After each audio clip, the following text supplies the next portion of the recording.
Deputy commissioner Hyderabad Zainul Abedin Memon की ज़ेर सदरत तजावुज़ात के खात्मे, LPG की गैर कानूनी फ़रोख्त और पटाखों की तैयारी के खिलाफ जारी ऑपरेशन से मुतल्लिक़ अहम इजलास शहबाज हाल में मुनक़िद हुआ। इजलास में SSP Hyderabad Adeel Chandio, AC Latifabad Saud Ahmed, AC city Babar Saleh Rahupoto, AC Kasimabad Atif सियाल, मुतल्लिक़ा थानों के SHOs, anti encroachment cell, civil defence, HMC और रेस्क्यू 1122 के अफसरान ने शिरकत की। इजलास में मुतल्लिक़ा इदारों की जानिब से शहर में निशानदगी की गई LPG दुकानों पर की गई कार्रवाइयों की रिपोर्ट पेश की गई। SSP हैदराबाद आदिल चांडो ने बताया कि शहर में 9 पटाखा फैक्ट्रियों की निशानदगी हुई है, जिनमें 6 लाइसेंस याफ्ता और 3 गैर कानूनी हैं। हिदायत दी गई है कि तमाम लाइसेंस याफ्ता फैक्ट्रियों का मौका पर मुआयना किया जाए और शहरी आबादी से दूर मुंतकिल करने के इक़दाम किए जाएँ।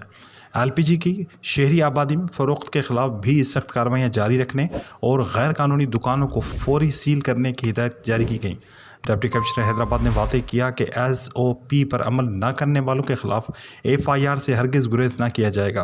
उन्होंने मज़ीद कहा कि ज़ब्तशुदा पटाखों को महफूज तरीके से तल्फ़ करने की हिदायत सिविल डिफेंस को जारी की गई हैं, जबकि तजावुज़ात से ज़ब्तशुदा सामान किसी सूरत वापस न करने का फ़ैसला किया गया।